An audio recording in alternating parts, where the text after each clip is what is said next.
வந்து கொடுமலூர்லேருந்து நான் கவிதா பேசுகிறேன். கீழ கொடுமலூர் என்னோட சொந்த ஊர். நான் ஒரு 6, 7 மாதத்துக்கு முன்னாடி நான் என்னோட ஊர்லேருந்து நான் பரமக்குடிக்கு என் மக வேலை அங்கே பக்கத்தில் வேலை பார்க்குறதுனால நான் பரமக்குடிக்கு நான் போயிருந்தேன். அப்போ தான் கலைவாணி சிஸ்டர் மூலமாக எனக்கு இந்த கூடை ஆண்டவர் கொடுத்தாரு. அவங்க என்னை வந்து ஒரு மாதமாகவே டெய்லி சொல்லுவாங்க, அக்கா அந்த கூடைக்கு வாங்கக்கா வாங்கக்கான்னு சொல்லுவாங்க. நான் வந்து அதை ஒரு பெருசாக எடுத்துக்க மாட்டேன். ஆனாலும் அப்புறம் ஒரு ஒரு ஒரு மாதம் கழித்து எனக்கு பயங்கரமான கைவலியில் நான் இருக்கும்போது எனக்கு சாயந்தர டைம் எனக்கு மறுபடியும் கலைவாணி ஃபோன் பண்ணி, அக்கா கூடுகை நல்லா இருக்குங்கக்கா, நீங்கள் ஒரு நாளைக்கு வந்து ஜாயின் பண்ணி பாருங்கக்கான்னு சொல்லுச்சு. அப்புறம் சரி ஓயாமல் அடிக்கடி சொல்லுதேன்னு நான் அன்றைக்கி தான் இந்த கைவலி தாங்க முடியாமல் தான் நான் அந்த கூடுகைக்குள்ள வந்தேன். வந்தோடனே எனக்காக ப்ரேயர் பண்ணாங்க. ப்ரேயர் பண்ணி ஒரு 2 நாளையிலேயே அதுக்கு முன்னாடி பார்த்தீங்கன்னா ஒரு 6, 7 ஆஸ்பத்திரி போனேன், எங்கேயுமே சுகமாகலை. ஆனால் வந்து ஒரு 2டே நாளில் எனக்கு பயங்கரமான விடுதலை ஆண்டவர் சுகம் கொடுத்தாரு. அதுக்கு பின்னாடி கழுத்து வலி, அந்த கழுத்து வலியில் அதுக்கும் நான் அருப்புக்கோட்டை ஆஸ்பத்திரிக்கெலாம் போனேன். அவங்க சொல்லிட்டாங்க, இந்த சர்விக்கல் காலர் எப்போவுமே கழுத்தில் இருக்கணும். வீட்டுக்குள்ளே உட்காரும்போது, வேலை செய்யும்போது, வெளியில் பஸ்ஸில் போகும்போது எல்லாம் எப்போவுமே இதை போட்டுட்டு தான் நீங்கள் செய்யணும் அப்படின்னு சொன்னாங்க. ஏன்னா கழுத்து எனக்கு வந்து அவ்வளோ ஒரு வலி, கழுத்து இப்படி திருப்ப முடியாது, ஒரு பொருள் கையில் எடுக்க முடியாது, துணி துவைக்க முடியாது, பாத்திரம் கழுவ முடியாது, அவ்வளோ ஒரு கஷ்டமாக இருக்கும். அதை வந்து நான் அம்மாவிட்ட கூட அம்மாட்டையும் சொல்லலை, அக்கா கிட்ட நான் ப்ரேயர் பண்ணிட்டு சொல்லலை. ஆனால் அந்த மாதம் அம்மா வந்து சொல்லியிருந்தாங்க, இனிமேல் நம்மளுக்காக ஜெபிக்கிறதை விட்டுட்டு நீங்கள் மற்றவங்களுக்காக ஜெபிங்க, அப்படி ஜெபிக்கும்போது நம்மளுக்கு வந்து சுகமாகும்னு சொன்னாங்க. அதனால் நான் அவங்கக்கிட்ட சொல்லாமலே நானே ஒரு நாள் ஜெபிச்சுட்டு இருக்கும்போது டெய்லி நான் ஜெபம் பண்ணுவேன். அப்போ தான் நைட்டு ஒரு நாள் ரொம்ப நல்லா வலிக்கும்போது நான் ஆண்டவரே எனக்கு இவ்வளோ வலி என்னால் தாங்க முடியல, தூங்க முடியாது, நைட்லாம் எழுந்திரிச்சு உட்காந்துட்டே இருப்பேன். அப்போ தான் நான் வந்து ஒரு நாள், ஆண்டவரே நான் காலையில் ஆஸ்பத்திரி போகணுமா வேண்டாமா ஆண்டவரே, எனக்கு எப்படியாவது யார் மூலியமாவது நீங்கள் எனக்கு சொல்லணும், ஏன்னா எனக்கு அவ்வளோ பயங்கரமான வலியாக இருக்குன்ட்டு நைட்டு நான் எந்திரிச்சு ஜெபம் பண்ணிவிட்டு நான் தூங்கிட்டேன். அன்றைக்கி காலையில் வந்து அம்மா மூலமாக ஆண்டவர் பேசிட்டாரு. எப்படின்னா, நீ முதுகு வலின்னு சொல்லி நீ ஆஸ்பத்திரி போனால் சரியாயிருமா, உனக்கு சுகம் கொடுக்குற தேவன்னா, நீ உன்னோட ஓட்டத்திலே ஓடிட்டு இருந்தா நீ எனக்குன்னு எப்போ எழும்புவேன்னு அவங்க அம்மா மூலமா பேசும்போது, ஐயோ நம்ம தானே முதுகு வலின்னு சொல்லியிருந்தோம் அப்படின்னு சொல்லிட்டு எனக்கு அப்படியே ஒரே அழுகையா வந்துருச்சு. நீ என்னோட ஊழியத்துக்காக நீ எலும்பு, நான் உனக்கு சுகம் தருவேன்னு சொல்லி அப்பவே நான் முழங்கால் போட்டு ஆண்டவர்கிட்ட நான் வந்து அன்னைக்கே நான் அர்ப்பணிச்சேன். ஆண்டவரே நான் உங்களுக்காக இனிமேல் நான் ஊழியம் செய்கிறேன் ஆண்டவரே, நான் முழங்கால் போட்டு நான் ஜெபிக்கும்போது அந்த ப்ரேயர் நம்மளுக்கு முடியறதுக்குள்ளேயே எனக்கு அதுலேருந்து விடுதலை. இது வரைக்கும் நான் எந்த ஆஸ்பத்திரிக்கும் போகலை, மாத்திரை நான் எதுவுமே சாப்பிடலை, எனக்கு அதுலேருந்து பயங்கரமான விடுதலை. அப்புறம் நான் அங்கே நல்லா தான் இருந்தேன். அப்புறம் பார்த்தீங்கன்னா, ஒரு அம்மா வந்து வாக்குத்தத்தம் குடுத்தாங்க. எரேமியா 29:14 நான் உங்களுக்கு காணப்படுவேன் என்று கர்த்தர் சொல்லுகிறார். நான் உங்களை சிறையிருப்பை திருப்பி உங்களை துரத்திவிட்ட எல்லா ஜாதிகளிலும், எல்லா இடங்களிலுமிருந்து உங்களை சேர்த்து, நான் உங்களை விலக்கியிருந்த ஸ்தலத்துக்கே உங்களை திரும்ப வரப்பண்ணுவேன் என்று கர்த்தர் சொல்லுகிறார். அப்படின்னு ஒரு வாக்குத்தத்தம் குடுத்தாங்க. எனக்கு அப்படியே ஷாக் ஆயிருச்சு. ஐயோ! நம்ம தானே ஊர்ல இருந்து வந்தோம். திரும்ப வரப்பண்ணுவேன்னு ஆண்டவர் சொல்றாரு. இது ஒருவேளை நம்மளுக்கா இருக்குமோ? அப்படின்னு சொல்லிட்டு நான் ஆண்டவரே நானே திரும்ப எங்க ஊருக்கு போக மாட்டேன் அப்படின்னு சொன்னேன். ஏன்னா, எங்க ஊர்ல இருந்து உடம்பு சரியில்லாம தான் நாங்க திடீர்னு தான் காலி பண்ணி நாங்க இங்க வந்தோம். அப்போ நான் என் மகள்ட்ட சொன்னேன், "என்னப்பா இது இந்த இந்த வாக்குத்தத்தம் நம்மளுக்கு குடுக்குற மாரியே இருக்கு" அப்படின்னு. "அம்மா நான்லாம் ஊருக்கெல்லாம் வரமாட்டேன்ம்மா" அப்படின்னு அந்த பிள்ளை சொல்லிருச்சு. நானுமே போக மாட்டேன்ப்பா, இருந்தாலும் அது என்னமோ எனக்கு உறுத்துது. இது வந்து எனக்கா இருக்குமோன்னு எனக்கு ஒரு பயமா இருக்குப்பா அப்படின்னு நான் சொன்னேன். "இனிமேலாம் அங்கலாம் நான் போக முடியாதும்மா, அங்கலாம் நான் வரமாட்டேன்னு" சொல்லிருச்சு. நான் ஆண்டவர்ட்ட நான் ஒவ்வொரு நாளும் ஜெபம் பண்ணுவேன். ஆண்டவரே ஒருவேளை இது எனக்கா இருந்துச்சுன்னா, என் மகள்ட்ட நான் சொல்ல மாட்டேன் ஆண்டவரே. நீங்க தான் அந்த பிள்ளைட்ட பேசணும். நான் நான் ஒவ்வொரு நாளும் ஜெபம் பண்ணுவேன்.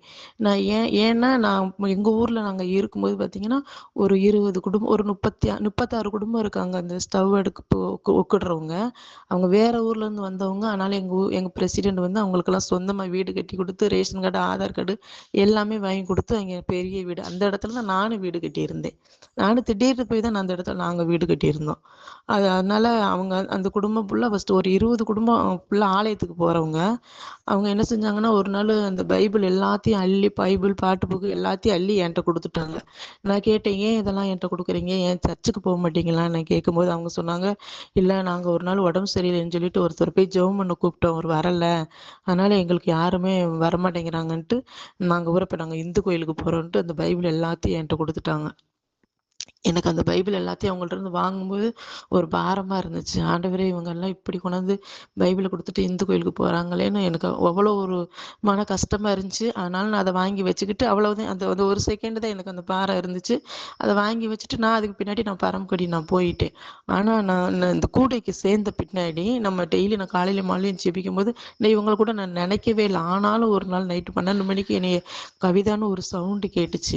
நான் பக்கத்து வீட்டுக்கார அம்மா சவுண்டு தான் கேட்டுச்சு. நான் படார்ன்னு எந்திரிச்சேன். ஆனா நான் தூங்கிட்டு இருக்கும்போது எனக்கு இந்த ஜனங்கள கொண்டாந்து எனக்கு ஆண்டவர் காமிச்சாரு. காமிச்சு இவங்களுக்காக ஜெபம் பண்ணும்படியா எனக்கு ஆண்டவர் உணர்த்தினாரு. அந்த 12:40க்கு நான் சடனா நான் முழங்கால் போட்டு நான் அந்த அவங்கள நினைச்சு நான் ஜெபம் பண்ணி நான் பாரப்பட்டு நான் அழுதேன்.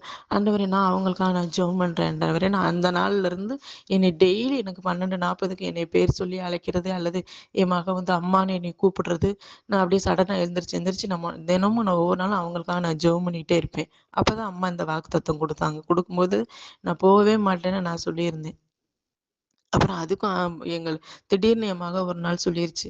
"அம்மா நம்ம ஊருக்கே போயிரலாமா?" அப்படின்னு அந்த பிள்ளை. அந்த அந்த மாசம் முடியறதுக்குள்ளயே நான் அப்பவும் ஆண்டவர்ட்ட ஜெபம் பண்ணேன். "ஆண்டவரே நான் இப்ப என்னால திடீர்னு இன்னைக்கு கிளம்ப முடியாது ஆண்டவரே. கொஞ்சம் எனக்கு டைம் குடுங்க. நான் அப்புறம் போறேன்னு." ஆனாலும் எங்களுக்கு அங்க இருக்கிற மாரி இல்ல. திடீர்னு நாங்க அப்புறம் பார்த்தீங்கன்னா, நாங்க முன்னாடிலாம் டிவி பார்ப்போம்.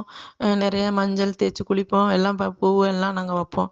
அந்த கூடைக்குள்ள வந்ததுக்கு பின்னாடி நான் ஆண்டவர்ட்ட வந்து, "ஆண்டவரே நான் ஏதாவது விடக்கூடிய காரியம் இருக்கான்னு" நான் மதியான நேரம் நான் ஜெபம் பண்ணிட்டு நான் தூங்கும்போது எனக்கு ஆண்டவர் வந்து அந்த டிவிய தெளிவா காமிச்சாரு. அன்னையிலேருந்து அந்த டிவி பார்க்குறதையே நான் விட்டுட்டேன். நான் விட்ட உடனே என் மகளும் இப்ப டிவி டிவி செல்லுல, மொபைல்ல, இன்ஸ்டாவா எதுவுமே நாங்க பார்க்கறது கிடையாது. யூடியூப்பு அந்த ஆண்டவர் சம்மந்தப்பட்டது மட்டும் தான் நாங்க செல்லுல பார்ப்போம். மற்ற எந்த ஒரு காரியத்துக்கும் டிவியோ நாங்க யூஸ் பண்றதே கிடையாது. எல்லாத்தையும் நாங்க விடும்போது எங்களுக்கு ஆண்டவர் பயங்கரமா எங்கள ஆசீர்வாதம் குடுத்தாரு.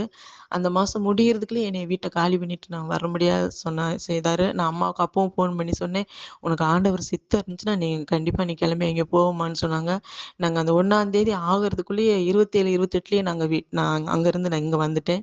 இங்க வந்தோனே பார்த்தீங்கன்னா, ஒரு சின்ன ரூம்பு தான் இருந்துச்சு. ஒரு 2 ரூம்பு அதுக்கு பின்னாடி ஒரு சின்ன ரூம் இருந்துச்சு. அது எல்லாத்தையும் ஆண்டவர் வந்து நான் நான் பைபிள் படிக்கும்போது நான் உனக்கு சகலத்தையும் நான் புதிதாக்குவேன்னு எனக்கு ஒரு வாக்குத்தத்தம் குடுத்தாரு.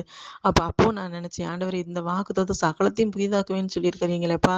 இது என்ன அது வந்து எனக்கு உறுத்துச்சு. இது வந்து நம்மளுக்கு குடுக்குற வாக்குத்தத்தம் மாரி. அப்படின்னு நான் நெனைக்கும்போது பார்த்தீங்கன்னா, நான் இங்க வந்து அந்த சின்ன ரூம்ப இடிச்சுட்டு இன்னைக்கு நல்ல பெரிய செட்டா போட்டு, ஒரு நல்ல அழகான ரூம் அது ஒரு ஆண்டவரே இந்த இடத்துல உன்னோட ஜெபம் நடந்துட்டே இருக்கணும்னு நான் ஆண்டவருக்கு நான் ஒப்பு குடுத்து ஜெபிக்கும்போது, இன்னைக்கு அழகா அந்த இடமும் அந்த அழகா மாறிருச்சு. நான் சூப்பரா எல்லாமே கட்டி முடிச்சுட்டேன். நேத்து கூட வெள்ளை அடிச்சிருக்கிறோம். இன்னைக்கு டைல்ஸ் ஒட்ட வர்றாங்க. ஆண்டவர் அவ்வளோ ஆசீர்வாதங்கள் எனக்கு குடுத்துருக்கிறாரு. ஒரு சின்ன சின்ன ஜெபத்துக்கெல்லாம் எனக்கு பதில் குடுக்குறாரு. நான் இந்த வீட்டுக்கு வந்த உடனே அந்த 28ஆம் தேதி வந்தேன். நான் 1ஆம் தேதி நான் சர்ச்சுக்கு கிளம்பும்போது இந்து பிள்ளைங்க ஒரு 2, 3 பிள்ளைங்க என் கூட வந்துச்சுக. அப்பதான் அதுல ஒரு பிள்ளைக்கு குழந்தையே இல்ல. அப்ப நான் கேட்டேன், "என்ன சத்யா எப்படி இருக்க?" என்னன்னு. "ஆமாக்கா எனக்கு தான் குழந்தையே இல்லக்கா." நான் சும்மா கூப்பிட்டேன், "வர்றியா சத்யா ஜெபத்துக்கு போவோம்ன்னு" சொன்னோனே அந்த பிள்ளை வந்துருச்சு. அப்பதான் சொல்லுச்சு, "அக்கா இன்னைக்குதாக்கா எனக்கு ஃபர்ஸ்ட் நாளு பீரியட்ஸ்ன்னு" சொல்லுச்சு. நான் சொன்னேன், "நீ எழுதி வச்சுக்க சித்தியா, இன்னைக்கு பீரியட்ஸ் உனக்கு ஃபர்ஸ்ட் நாளு. இனிமேல் நீ எடுக்கவே மாட்ட. இது இது அப்படியே உனக்கு ஆண்டவர் குடுப்பாரு. நான் சொல்றேன் நீ எழுதி வச்சுக்க" அப்படின்னு சொன்னேன். அந்த பிள்ளை அப்படியே அழுதுச்சு. சரிக்கா" அப்படின்னு சொல்லிச்சு. அப்புறம் இன்னொரு சின்ன பிள்ளையும் வந்துச்சு. அந்த பிள்ளை பார்த்தீங்கன்னா, ஒரு 4, 5 மாசம் கழிச்சு தான் பீரியட்ஸ் ஆகும். ஆஸ்பத்திரி போனா மட்டும் தான் பீரியட்ஸ் ஆகும். ஆனாலும் நான் அன்னைக்கு அந்த பிள்ளைய சர்ச்சுக்கு கூட்டிட்டு போய் அந்த பிள்ளைக்காக நாங்க ஒவ்வொரு நாள் நாங்க பிரேயர் பண்ணோம். பிரியாக்காட்ட சொல்லி அவங்களும் கூடுகையில பண்ணும்போது அந்த ஒரு 2, 3 நாளையிலே அந்த பிள்ளை பீரியட்ஸ் ஆயிருச்சு. எனக்கு அவ்வளோ ஒரு சந்தோஷமா இருந்துச்சு. அதுக்கப்புறம் இந்த பிள்ளைகிட்ட சொல்லியிருந்தேன், "சத்யா நீ கட்டாயம் பாத்தியா பூஜாவுக்கு எவ்வளோ அற்புதம் குடுத்துருக்கிறாரு. உனக்கும் அற்புதம் குடுப்பாரு. நீ இந்த மாசத்துலருந்து உனக்கு அது தங்கும்." "இல்லக்கா 4, 5 வருஷம் ஆயிருச்சக்கா. நாங்க போகாத கோயிலே இல்ல" அப்படின்னு. "நீ எல்லா கோயிலுக்கும் போன, ஆண்டவர்ட்ட வரலல்ல. ஏன்னா அவங்கலாம் ரட்சிக்கப்பட்டவங்க. நீ ரட்சிக்கப்பட்டுட்டு நீ இந்த கோயிலுக்கு போனல்ல. அதனால உனக்கு அப்படிதான் இருக்கும். இனிமே நீ ஆண்டவர தேடு. கட்டாயம் உனக்கு ஆண்டவர் குடுப்பாருன்னு" நான் ஒவ்வொரு 1ஆம் தேதி போன மாசம் 1ஆம் தேதியிலேருந்தே நான் சொல்லிக்கிட்டே இருப்பேன். இப்ப நேத்து போய் அவங்க ஹாஸ்பிட்டல் போய் செக் பண்ணி பார்க்கும்போது, அக்கா எனக்கு 2 கோடு விழுந்திருக்குன்னு எல்லாம் பேசிக்கிட்டாங்க. இருந்தாலும் எனக்கு அவ்வளோ ஒரு சந்தோஷம். அவங்க வீட்ல ஒரு திருவிழா கூட்டம் மாரி போய் நின்று எல்லாரும் எல்லாரும் கேட்டுக்கிட்டு இருந்தாங்க. அப்புறம் நேத்து சாயந்தரம் கூட நான் அம்மாட்ட இத சொன்னேன்.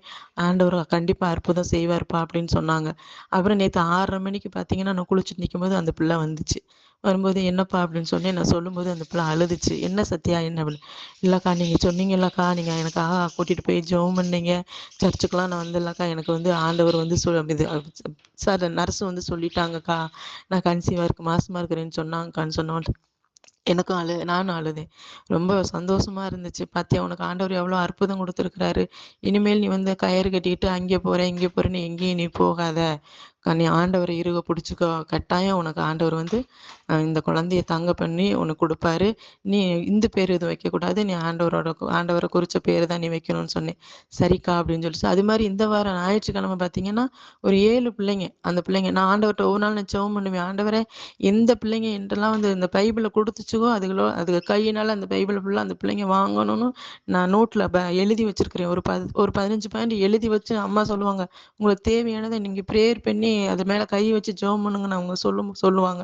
அதனால நான் வந்து அத எழுதி வச்சு நான் ஜெபிக்கும்போது, நான் அந்த நோட்டு மேல கை வச்சு, "ஆண்டவரே இந்த இடத்துக்கு நீங்க என்ன நோக்கத்திற்காக என்ன கொண்டு வந்திருக்கிறீங்கன்னு தெரியல. ஆனாலும் எனக்கு எனக்கு செய்யப்போற அற்புதம் அதிசயமா இருக்கணும்னா, இந்த பிள்ளை வந்து கன்சீவ் ஆகணும். அந்த பிள்ளைக்கு குழந்தை பிறக்கணும். இந்த இடத்துல இது வந்து ஆண்டவரால வந்ததுன்னு நம்ம எல்லாரும் மகிமைப்படணும். எல்லாருக்கும் தெரியணும். ஏன்னா, எல்லாரும் ஆண்டவருக்குள்ள இருந்து திரும்பி போனவங்க. மறுபடியும் அவங்க எல்லாம் ஆசீர்வதிக்கப்படணும்னா, நீங்க இந்த பிள்ளைக்கு குழந்தைய குடுக்கணும்னு நான் ஒவ்வொரு நாள் நான் ஆண்டவர்ட்ட ஜெபிப்பேன். அதேமாரி இந்த வாரம் ஞாயிற்றுக்கிழமை நான் கிளம்புறதுக்கு முன்னாடி ஒரு 6, 7 பிள்ளைங்க கிளம்பி வாசல்ல வந்துருச்சு. அக்கா நாங்களும் சர்ச்சுக்கு வர்றோம்க்கான்னு சொன்னோனே, ஆண்டவர் அவ்வளோ அற்புதம் செஞ்சார். நைட்டு பிரேயர்ல நான் சொன்னேன்.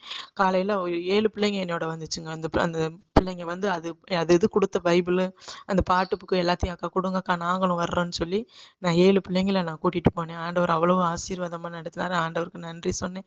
அதுபோல நானும் எங்க வீட்டுக்காரரும் பிரிஞ்சு ஒரு 15 வருஷம் இருக்கும். நான் அம்மாகிட்ட மொதன்னு சொன்னேன். சொல்லும்போது அவ சொன்னாங்க, "கட்டாயம் உன் வீட்டுக்காரர் திரும்பி வருவாரும்மான்னு" சொன்னா. 2 பேரும் பேசிக்கிற மாட்டோம். வீட்டுக்கு வரமாட்டாரு. என் மகளுக்கு மட்டும் தான் பேசுவாரு.